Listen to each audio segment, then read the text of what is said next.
It's a mitzvah to be besimcha on chol hamoed. Simen tavkuf lamed, Seif Kotten Aleph, the Mishnah Berurah writes, Chayav lechabed chol hamoed b'meichel uvemishte uchsus nekia. One must honor chol hamoed with proper clothing, food and beverage. Shelo yinag bahen minag chol, not to conduct himself as if it's just a regular weekday. And he brings it to Maharil, is to wear a special jacket of Shabbos on chol hamoed. But what exactly does one have to eat and drink? So Mishnah Berurah earlier in Tavkuf Chavtes, if Beis, Mishnah Berurah brings that V'samachta bechagecha, this pasuk goes on chol hamoed as well, not just on Yamim Tovim. So how does it work? How much should you eat? What should you eat? What should you drink?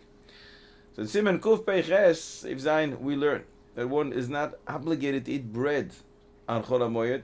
It's just that one is not allowed to fast on chol hamoed. However, it is a mitzvah lechatchila to have a seuda with bread, one in the morning, one during the daytime, and one at night, in order to honor the chol hamoed be'achila uveshtia, because the main part of one's seuda always used to be bread.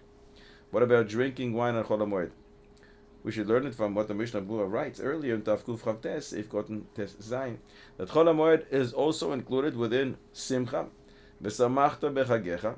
And in Sifkotan Yud Aleph, the Mishnah Berurah writes that because of the mitzvah of Simcha B'Regel, there is an obligation on Yom Tov to drink wine in addition to what one has during Kiddush, and to eat meat. And if that's the case, that should apply in Chol hamoed as well.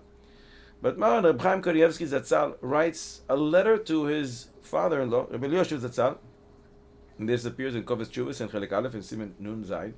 And he writes that there's no obligation to drink wine every single day of the Chol hamoed, because the Gemara says in Eruvin Daf Mem Amud Beis, the Gemara proves that it's not shayach to explain the pasuk v'ten chelek l'shiva for the bracha of shechianu on the Yamim Tovim and the Regali, because it doesn't apply all 7 days. It only applies on the first Yom Tov, and because the reason is a regular person has then a glass of wine.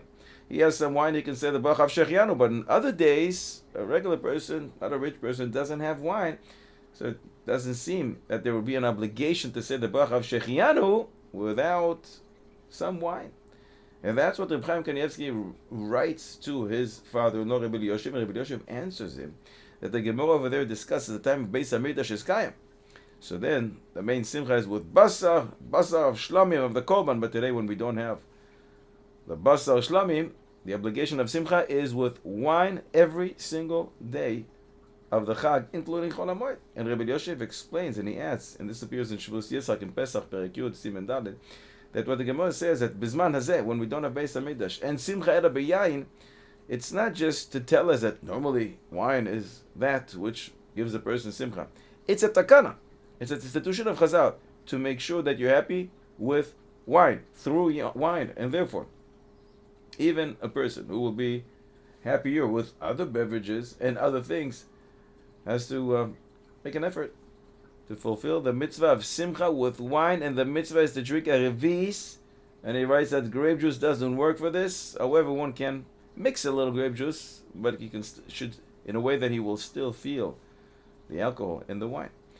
But one who completely doesn't enjoy wine at all, he doesn't like, he dislikes wine, he doesn't have to drink it, because the whole idea here is to have simcha.